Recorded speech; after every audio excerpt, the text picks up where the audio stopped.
Πολλοί άνθρωποι θα σου πούν ότι οι νεότερες γυναίκες συχνά προτιμούν τους μεγαλύτερους άντρες, και αυτό είναι αλήθεια. Ποιοτικά χαρακτηριστικά όπως η εμπειρία, η ωριμότητα και η αίσθηση σταθερότητας κάνουν τους μεγαλύτερους άντρες να ξεχωρίζουν. Αλλά εδώ είναι το πρόβλημα. Οι περισσότεροι μεγαλύτεροι άντρες δεν ξέρουν πώς να εκμεταλλευτούν αυτό το πλεονέκτημα. Στην πραγματικότητα, έχω δει αμέτρητους άντρες στη δεκαετία του 40, 50 και πέρα, που συνεχώς κάνουν τα ίδια λάθη όταν πρόκειται για νεότερες γυναίκες. Και το αποτέλεσμα είναι ότι χάνουν τις ευκαιρίες τους ξανά και ξανά.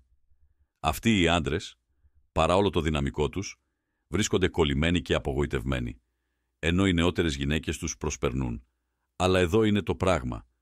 Όταν κάνεις τις λάθος κινήσεις, δεν χάνεις απλά τον σεβασμό της, χάνεις την ευκαιρία να αναδείξεις την αληθινή αξία σου. Και αυτό είναι σπατάλι. Δεδομένου ότι οι μεγαλύτεροι άντρες ήδη διαθέτουν φυσικά πλεονεκτήματα όπως η σοφία, η σταθερότητα και η ικανότητα να προσφέρουν κάτι πιο ουσιαστικό από ό,τι οι νεότεροι.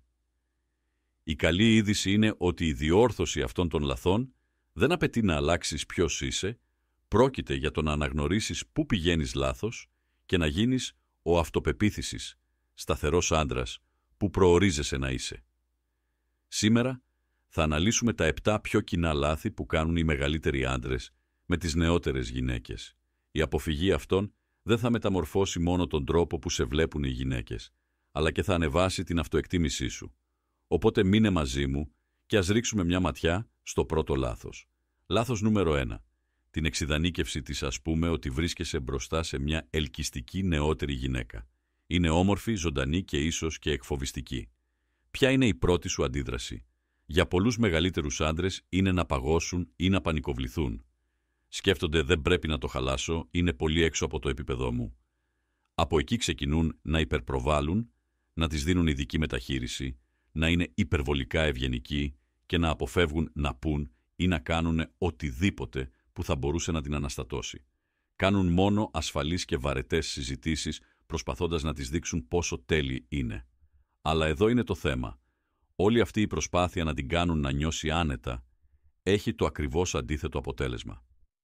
Την κάνει να τους θεωρεί αδιάφορους. Οι γυναίκες δεν ερωτεύονται τον άντρα που τις βάζει σε βάθρο. Ερωτεύονται τον άντρα που στέκεται δίπλα τους με αυτοπεποίθηση, σαν ίσος.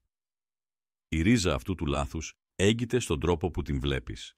Εξιδανικεύοντας την, υποσυνείδητα την τοποθετείς πάνω από εσένα, σαν να είναι ένα τρόπαιο που δεν το αξίζεις.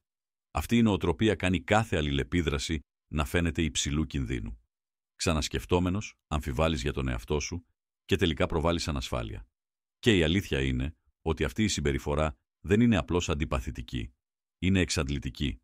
Στέλνει το μήνυμα ότι θεωρείς τον εαυτό σου λιγότερο πολύτιμο, κάτι που αμέσως μειώνει την αντίληψή της για εσένα.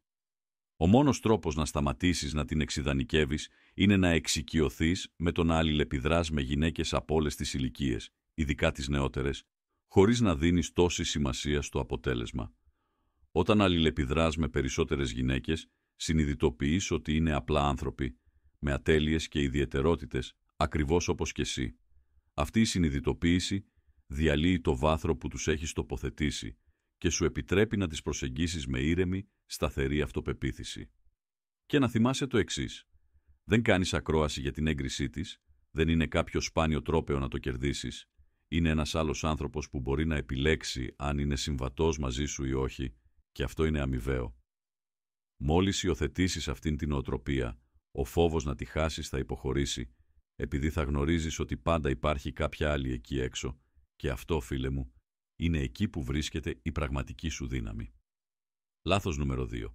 Το να το χαλάς με την ερώτηση της ηλικίας, φαντάσου ότι έχεις μια υπέροχη συζήτηση με μια νεότερη γυναίκα, όλα κυλούν ομαλά και ξαφνικά σε ρωτάει πόσο χρονών είσαι.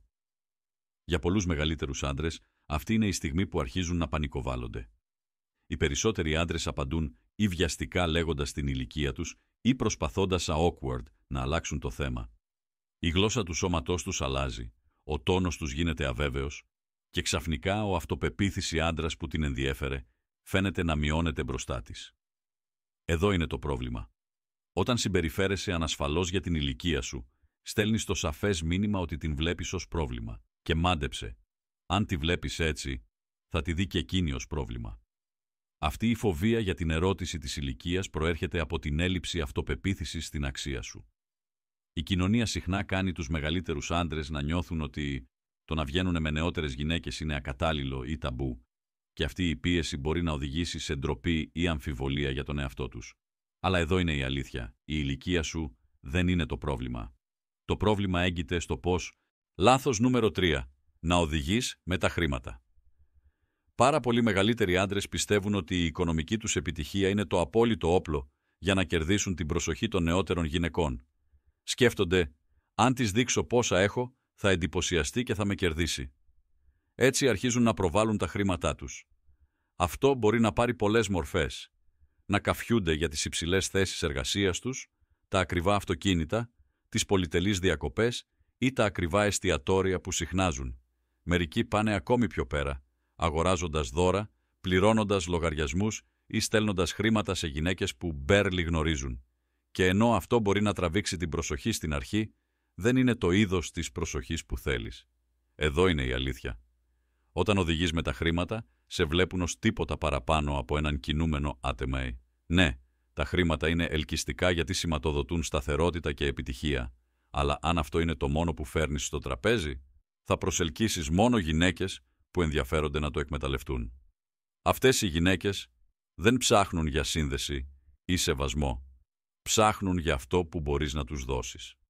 Για να αποφύγεις αυτήν την παγίδα, σταμάτα να κάνεις τα χρήματα το επίκεντρο των αλληλεπιδράσεών σου. Άφησέ τα να φανούν φυσικά με την πάροδο του χρόνου, ως μέρος της μεγαλύτερης εικόνας σου. Δώσε έμφαση στην προσωπικότητά σου, τις αξίες σου και τη μοναδική προοπτική που φέρνεις στον κόσμο. Οι γυναίκες που αξίζουν το χρόνο σου δεν ψάχνουν κάποιον για να τους αγοράσει πράγματα. Ψάχνουν κάποιον με τον οποίο μπορούν να συνδεθούν. Όταν παρουσιάζεσαι ως ένας ολοκληρωμένος, σίγουρος άντρας που τυχαίνει να είναι και επιτυχημένος, θα προσελκύσεις καλύτερες γυναίκες και θα δημιουργήσεις τη βάση για μια σχέση που στηρίζεται στον αμοιβαίο σεβασμό και όχι στις συναλλαγές. Τα χρήματα είναι εργαλείο, όχι στήριγμα. Σταμάτα να οδηγείς με αυτά και ξεκίνα να οδηγείς με το χαρακτήρα σου. Αυτό είναι που σε κάνει πραγματικά να ξεχωρίζεις. Λάθος νούμερο 4. Να σε τοποθετείς ως μέντορας.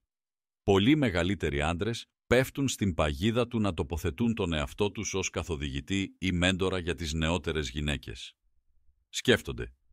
Αν της δείξω πόσα μπορώ να την διδάξω, θα με εκτιμήσει και θα καταλάβει πόσο πολύτιμος είμαι. Έτσι επικεντρώνονται στο να τη βοηθήσουν με την καριέρα της, να της δώσουν συμβουλές ζωής ή να προσφέρουν καθοδήγηση, ενώ κρύβουν τις πραγματικές τους ρομαντικές προθέσεις. Αρχικά, αυτό φαίνεται σαν μια αθώα προσέγγιση. Δείχνεις αξία, σωστά. Αλλά το πρόβλημα είναι ότι όταν αναλαμβάνεις τον ρόλο του μέντορα, αφαιρείς οποιαδήποτε ρομαντική ή σεξουαλική ένταση.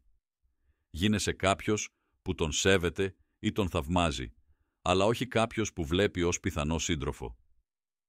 Το χειρότερο είναι ότι όταν τελικά κάνεις την κίνησή σου, συχνά φαίνεται άβολη και αναγκασμένη. Δεν το περίμενε και αντί να νιώσει κολακευμένη, αισθάνεται άβολα. Για να κάνεις μια νεότερη γυναίκα να σε δει ως κάτι περισσότερο από φίλο ή μέντορα, πρέπει να δημιουργήσεις από την αρχή μια παιχνιδιάρικη και φλερτ ατμόσφαιρα. Μην περιμένεις εβδομάδες ή μήνες για να αποκαλύψεις τις προθέσεις σου, τότε είναι αργά. Αντίθετα, άρχισε από νωρίς να ρίχνεις αστεία σχόλια, ελαφριές φιλοφρονήσεις και στιγμές σύνδεσης. Αυτό θέτει τον τόνο για μια δυναμική που είναι και ελκυστική και ρομαντική. Και να θυμάσαι, οι γυναίκες μπορούν να καταλάβουν την αυθεντικότητα. Μην προσποιείσαι ότι είσαι μέντορας αν δεν είναι αυτό που θέλεις. Να είσαι ξεκάθαρος με την ενέργειά σου και άφησέ την να δει την σίγουρη και γοητευτική πλευρά σου. Το κλειδί είναι η ισορροπία. Δείξε της ότι είσαι σοφός και έμπειρος, αλλά μην αφήνεις αυτό να επισκιάσει το γεγονός ότι είσαι και κάποιος που ξέρει να διασκεδάζει και να δημιουργεί χημεία. Όταν σταματήσεις να κρύβεσαι πίσω από το ρόλο του μέντορα, θα διαπιστώσεις ότι η αυθεντική έλξη έρχεται πολύ πιο φυσικά και δεν θα καταλήξεις στην dreaded friend zone.